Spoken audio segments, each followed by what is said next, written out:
Right, so in this video we're going to be reviewing the BST AXN Fullmetal Alchemist Edward Elric figure, and this is based off the Fullmetal Alchemist anime, which is one of my favourite animes, so I thought I'd pick this figure up. I've only got one BST AXN figure, that being the Gandalf, but that was pretty good. That was a decent-ish figure, so I thought I'll get this one, because why not? So we're going to take a look at this figure. You've got the belt and the top, then you've got his coat, which is very nice and is leaning down to his legs with his boots. I have to say that I like the coat, the jacket, cloak, whatever you want to call it. He's got his gloves. Then on the back you can see the logo sort of painted onto the back. It doesn't quite have the full logo, but it's enough to make it worth it. He's also got his ponytail, finishing off his iconic hairstyle. Now, this figure has two gripes, that being the wrist and then also the boots, but I'll show you the boots. I'll do the wrist later, but the boots, this one, look at the joint, look at the gap between the joint, and look at the other one. I don't know if you can see the difference, but this one is just pops off really easily, and the hinge just doesn't move at all, like it just won't budge. I've tried pretty much everything, but it doesn't want to seem to move.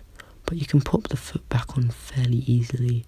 It's not really something hard to do, just pop it on and here you have his foot, but it doesn't, it's just, there's lots of rocker, but the hinge isn't the best.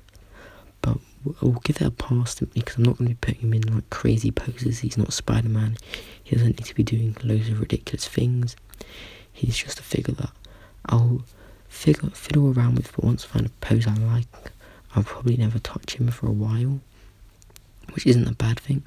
But going over the articulation, his wrist goes to about 90, you can see there, but his head doesn't move at all, like it just won't budge. It's pretty annoying. But this other hand, you can see the hands, they have side-to-side hinges to go back and forth, but the metal hand does not do that because the blade is blocking it. Now he's got decent crunch, but not the best, which I'd say with Gandalf he had no crunch. This is an improvement, and he arcs back a bit, but his cloak is in the way. Then he's got swivel there, but he's also got a tighter swivel joint below the belt, which is kind of confusing, but sure, there's lots of swivel. Then the legs are fairly what you'd expect for a leg. I mean, he's got a double knee, so it's hard to really show you what the double knee looks like because you have to sort of stretch out to the side, but it goes out this far.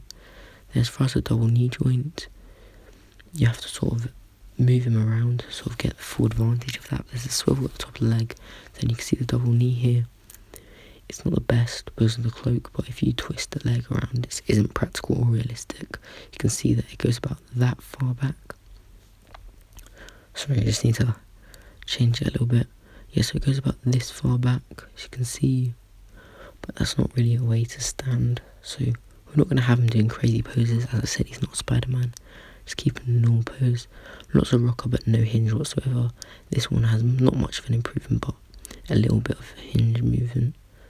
So the other gripe is this wrist. Now he needs a swivel there, seeing that he doesn't have a bicep swivel, just that arm just needs a swivel, the other arm doesn't need a swivel, just this one, because when you get him in action pose, because his head can't really move, if you put him in a decent enough action pose, he just doesn't look like it just looks kind of awkward. I don't know how to explain it.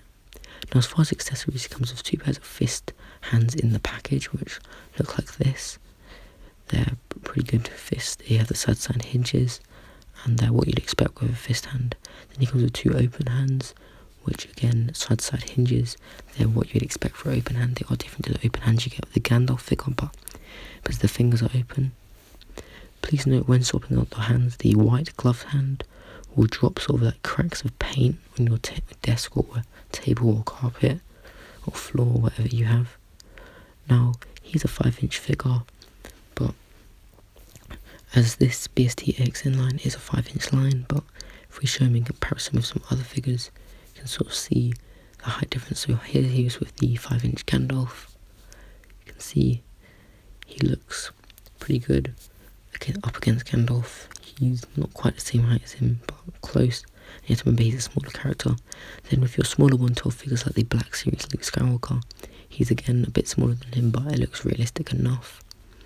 Then if you put him with more average height for a male character, got Commander Wolf and Snake Eyes. I have to adjust the camera to get them in the shot, but see Wolf and Snake Eyes, they tower over him, but it's kind of plausible if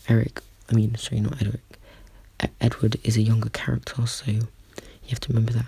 But then with a lot your taller characters like Sabretooth from Marvel Legends and the NECA Teenage Mutant Ninja Turtles Michelangelo from the 1990s Ninja Turtles movie, you can see that they tower over him. He barely touches Michelangelo's shoulder, and he reaches about Sabretooth's elbow. But those are your taller characters. Sabretooth is 8 inches, so you'd expect there to be a height difference. Overall, I think if you like the Fullmetal Alchemist anime, then pick this figure up. It's the only figure on the market, I believe, right now. And I think they've made it Alphonse, so I'm going to pick that up too. And I'll do a review on that when and if I find it. And I'm going to review more action figures. So tell me what figures you want to see me review, or what figures you'd recommend. And I'll see you guys in the next video. Peace out.